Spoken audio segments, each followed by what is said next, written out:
Alhamdulillah, salatu wassalamu ala rasulillah wa ala alihi wa sahbihi wa sallama taslima. Nah, masih membahas tentang kitab Durarul Bahiyah fi Masailil Fiqhiyah. Pembahasan tentang salat. Kita masuk dalam tata cara salat. Karena Rasulullah sallallahu alaihi wasallam datang menjelaskan kaifiyatus shalah, tata cara salat, baik dengan perkataan maupun dengan perbuatan. Shallu kama ra'aitumuni usolli. Salatlah kalian sebagaimana kalian melihat aku salat. Kemudian Rasulullah mempraktikkan tata cara salat. Maka kewajiban bagi umatnya adalah mengikuti tuntunan salat yang diajarkan oleh Rasulullah, baik itu laki-laki maupun perempuan. Kenapa demikian? Karena ini adalah perintah Allah Subhanahu wa taala. Wa ma atakumur rasul fakhudhuhu. Apa saja yang datang dari Rasulullah maka ambillah. Karena di dalam Al-Qur'an tidak dijelaskan tata cara salat. Yang ada hanyalah perintah yang sifatnya global. Aqimus shalah, tegakkanlah salat. Kita tahu juga bersama bahwa hikmah dari salat atau tujuan dari salat adalah iqamatu dzikr, untuk menegakkan zikir, untuk senantiasa mengingat Allah Subhanahu wa taala. Karena sumber kerusakan, Pak, itu takala seseorang lalai dari mengingat Allah Subhanahu wa taala, wa kana amruhu furata, maka urusannya menjadi rusak, menjadi berantakan takala dia lalai dari mengingat Allah Subhanahu wa taala. Maka Allah mengingatkan aqimis sholata li dzikri. Tegakkanlah salat untuk mengingatku. Jika seorang hamba senantiasa mengingat Allah Subhanahu wa taala, maka ini adalah sumber kebahagiaan. Sumber kebahagiaan seorang hamba. Perhatikan saja salat itu, Pak, mulai dari awal hingga akhir, setelah akhir juga tetap zikir. Allahu Akbar, takbir. Kemudian nanti Assalamualaikum warahmatullah. Kemudian setelah takbir lagi berzikir lagi, Subhanallah, Alhamdulillah, Allahu Akbar. Semuanya adalah zikir, mengingat Allah Subhanahu wa taala. Hanya saja penulis dan pengarang-pengarang kitab biasanya membahas tentang tata cara salat itu menyinggung dari sisi mana yang rukun, mana yang wajib, dan mana yang sunnah. Agar kita paham bahwa ini yang rukun, tak kala kita tinggalkan dengan sengaja maka batal salat. Tak kala kita lalai maka nanti ada kewajiban mengganti dan sujud sahwi. Demikian juga kewajiban-kewajiban salat. Kalau kita tinggalkan secara sengaja batal salatnya. Jika ditinggalkan karena lalai maka cukup dengan sujud sahwi. Kalau perkara sunnah nanti dikerjakan tidak ada kewajiban sujud sahwi, atau ditinggalkan tidak ada kewajiban sujud sahwi. Maka ini sangat penting, Pak, untuk kita mempelajarinya, mana yang rukun, mana yang wajib, dan mana yang sunnah. Nah, baca. Babun kaifiyatus sholati la takunu syar'iyatan illa bin niyyati wa arkanuha kulluha muftaradatun illa qu'udat tasyahhudi al-awsati wal istirahati. Nah, stop dulu. La takunu syar'iyatan, tidak dianggap salat itu sebagai salat yang syar'i, yang sesuai keinginan Allah dan Rasulnya, kecuali dengan niat. Tentunya niat ini di dalam hati, Pak. meniatkan di dalam hati, tak kala kita wudu atau mau pergi sholat atau mendengar azan, maka disitulah terbentuk niat kita menuju masjid untuk melaksanakan sholat yang sedang dikumandangkan, sedang dipanggil. Ketika seorang muadzin mengatakan hayya 'alas shalah, maka di situ al-ahdu lidzikri, alif lamnya di situ, yaitu mengingatkan sholat yang akan mau dikumandangkan, yang akan mau ditegakkan. Ketika waktu duhur ya berarti sholat duhur.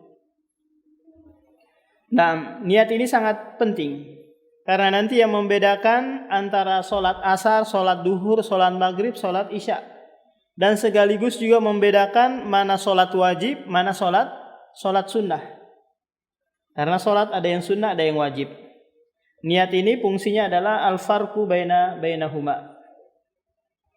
Rasulullah bersabda, innamal a'malu binniyat.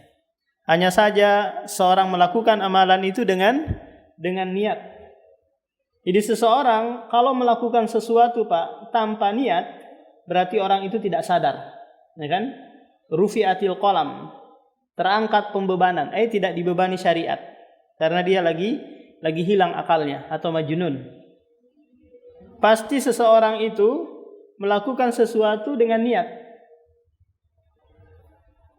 kecuali hal-hal yang dikecualikan di sana. Nah, wa arkanuha kulluha muftaradatun illa qu'udu tasyahhudil awsati wal istirahah. Rukun-rukun salat, rukun itu adalah mahiyatus shalah, yaitu kandungan salat itu sendiri. Mulai dari takbiratul ihram, ini adalah rukun Pak. Tak kala seorang mengucapkan Allahu Akbar, apakah dia mengangkat tangan atau enggak, pokoknya dia harus mengucapkan Allahu Akbar. Ini namanya apa? Takbiratul ihram, permulaan salat. Ia menunjukkan seseorang itu masuk ke dalam salat. Kemudian nanti ditutup dengan salam, Assalamualaikum, ini juga rukun. Takbiratul ihram dan salam pertama, ini adalah rukun salat. Paham? Jadi tak kala seorang ada yang masbuk Pak, ketinggalan salatnya gitu, terus langsung mengikuti imam, langsung ruku gitu, tanpa mengucapkan takbir, maka salatnya enggak sah, salatnya enggak diterima. Dia harus ngulang salat lagi. Kalau dia langsung takbir intikal, takbir perpindahan, langsung menuju sujud, mungkin karena imam sedang sujud, dia enggak mulai dengan takbiratul ihram, salatnya juga enggak diterima. Enggak ada istilah sujud sahwi. Kenapa? Karena dia harus memulai dari awal. Nah, setelah itu, setelah takbir, maka dia mengucapkan doa istiftah, kemudian ta'awud, ya, mengucapkan a'udzubillahi minasyaitonirrajim, lantas membaca Al-Fatihah. Membaca Al-Fatihah ini merupakan rukun dari rukun-rukun salat.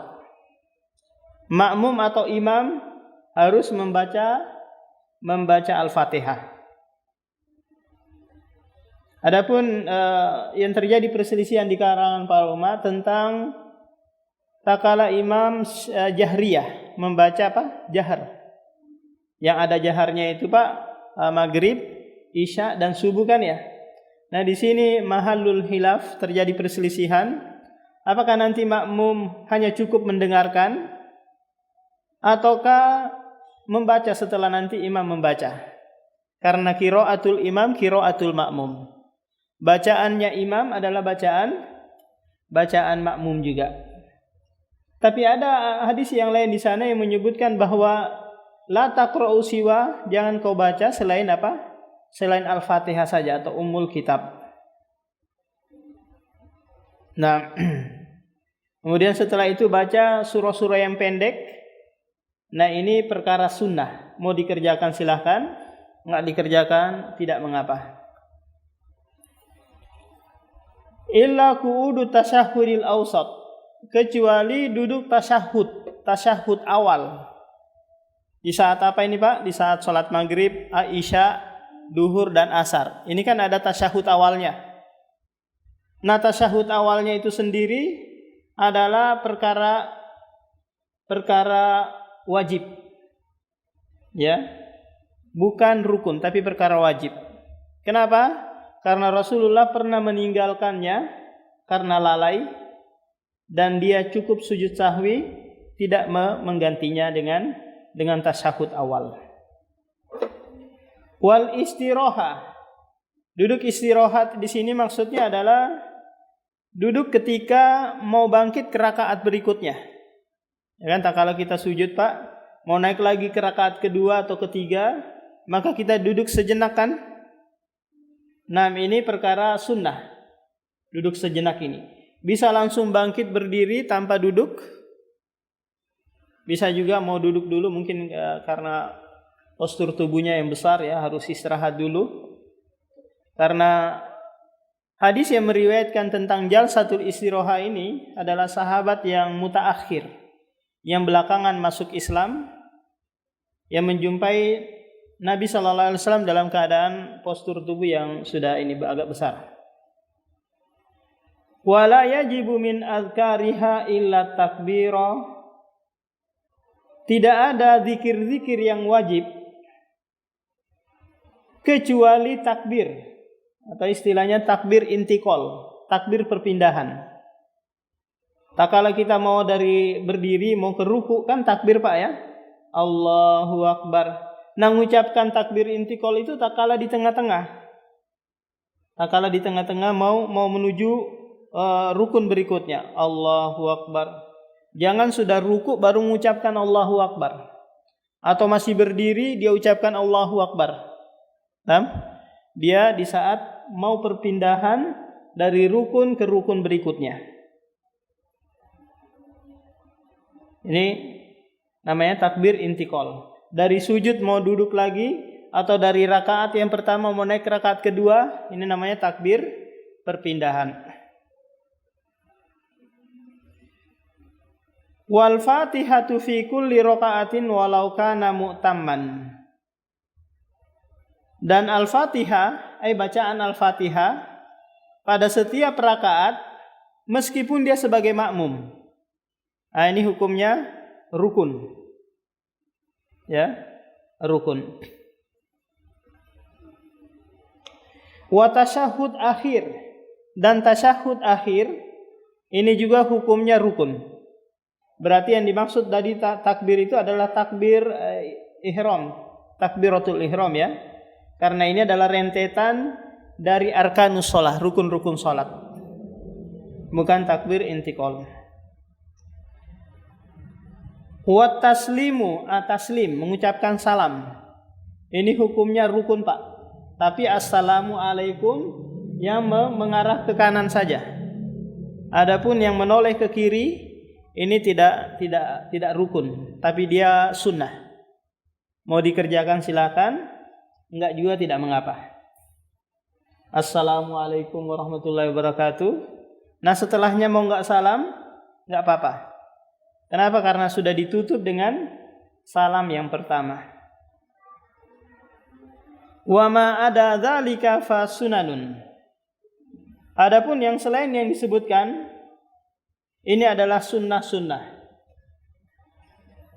Wa hiya ar-raf'u fil mawadhi'i. Ar-raf'u di sini adalah itu. Maksudnya adalah takbiratul intikal, yaitu perpindahan. Mengangkat badan dari ruku ya, dari ruku menuju berdiri, dari berdiri menuju sujud, dari sujud kemudian duduk di antara dua sujud. Ini namanya apa? Takbir intikal. Fi arba'il arba'ah, fi mawadi'il arba'ah. Dia ada 4 tempat, Pak. Ya, ar-raf'u di sini mengangkat. Yaitu mengangkat tangan, takbir sambil mengangkat tangan. Ini khilaf di antara para ulama ya, ada yang mengatakan wajib, ada juga yang mengatakan sunnah. Yaitu ketika takbiratul ihram 1, kemudian ketika mau ruku 2, ketika bangkit dari ruku 3, kemudian yang keempat ketika mau naik ke rakaat yang ketiga dari tasyahud awal. Tapi yang jarang kita kerjakan yaitu ketika bangkit dari sujud menuju duduk di antara dua sujud. Ini mengangkat tangan, hampir kita nggak kerjakan ya. Ketika juga mau sujud, dan itu sahih hadisnya. Wadammu, kemudian bersedekap. Ad-dammu di sini bersedekap. Apakah nanti bersedekapnya di atas dada, ataukah di atas perut, ataukah di bawah pusar? Nah, ini boleh ya. Nah, ini hukumnya sunnah. Adapun mazhab Malikiyah yang ada di Andalus atau yang ada di daratan Afrika sana, mereka tidak bersedekap. Irsal, melepaskan tangannya. Melepaskan tangannya, tidak bersedekap seperti ini. Wat tawajjuhu. Tawajjuh di sini adalah mengucapkan atau membaca doa istiftah. Ini penulis menganggapnya adalah sunnah. Pendapat yang kuat, tawajjuh atau doa istiftah itu hukumnya wajib. Banyak sekali macam-macamnya doa istiftah ini, Pak. Ada 12 macam ya. Sampai kalau kita mungkin dalam keadaan lelah, capek, mungkin baca pendek-pendek, yang pendek-pendek. Kalau mungkin lagi enggak lelah, baca yang panjang-panjang. Allahumma ba'id baini wa baina khataaya dan seterusnya. Fungsinya adalah yang pertama untuk mengamalkan sunnah, yang kedua menjaga syariat. Kalau sekiranya syariat ini hanya diamalkan satu tok saja, maka nanti dia bisa hilang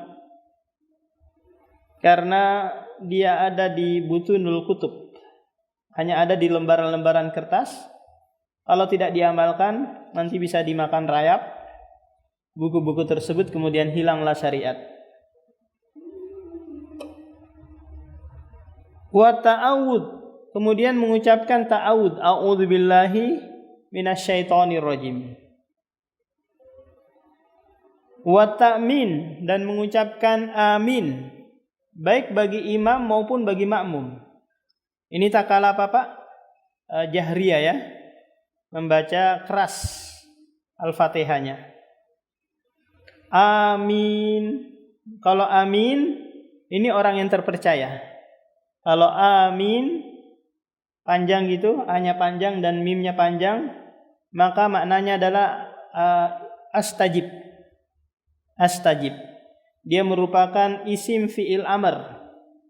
Isim yang bermakna fi'il amr. Kabulkanlah.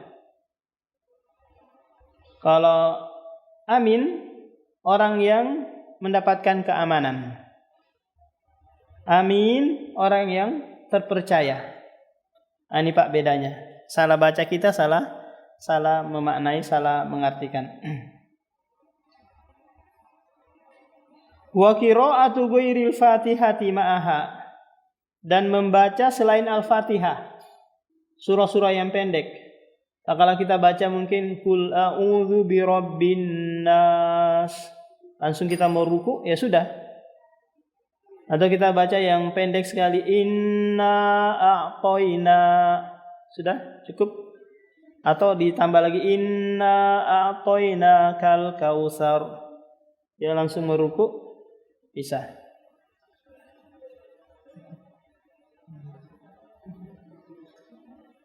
Wa tasyahud al-awsatu. Tasyahud awsat ini atau tasyahud awal ini hukumnya wajib Pak. Bukan sunnah, hukumnya wajib. Kenapa? Karena Rasulullah menggantinya dengan sujud sahwi. Kalau sekiranya dia bukan wajib atau dia sunnah, maka Rasulullah enggak sujud sahwi. Wal adhkarul warida fi kulli ruknin, dan zikir-zikir atau bacaan-bacaan yang datang ketika sujud dan ketika ruku ini hukumnya wajib.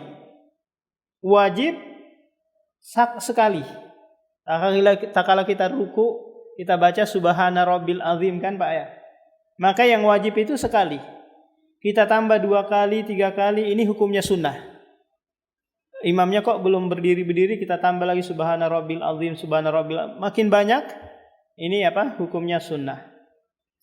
Demikian juga tak kala apa? Sujud. Subhana rabbil a'la, kita mau tambah subhana rabbil a'la wa bihamdi, yang wajib itu 1 kali.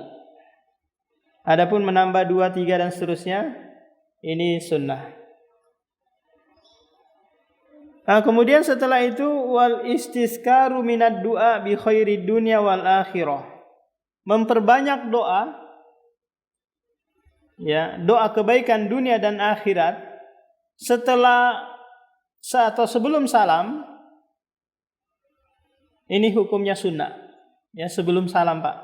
Jadi tak kala kita membaca salat Ibrahimiyah itu, Allahumma sholli ala Muhammad kama shallaita ala Ibrahim wa ala ali Ibrahim. Ini adalah hukumnya wajib.